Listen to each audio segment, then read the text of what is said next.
शान्ताकारं भुजगशयनं पद्मनाभं सुरेशं विश्वाधारं गगनसदृशं मेघवर्णं शुभांगम् लक्ष्मीकान्तं कमलनयनं योगिधृध्यानगम्यं वन्दे विष्णुं भवभयहरं सर्वलोकैकनाथं मेघश्यामं पीतकौशेयवासं श्रीवत्साङ्कं कौस्तुभोद्भासिताङ्गम् पुण्योपेतं पुण्डरीकायताक्षं विष्णुं वन्दे सर्वलोकैकनाथम् नमः समस्तभूतानामादिभूताय भूभृते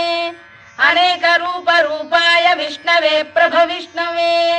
सशङ्खचक्रं सकिरीटकुण्डलं सपीतवस्त्रं सरसीरुहेक्षणं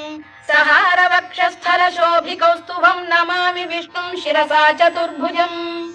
छायायां पारिजातस्य हेमसिंहासनोपरि आसीनम्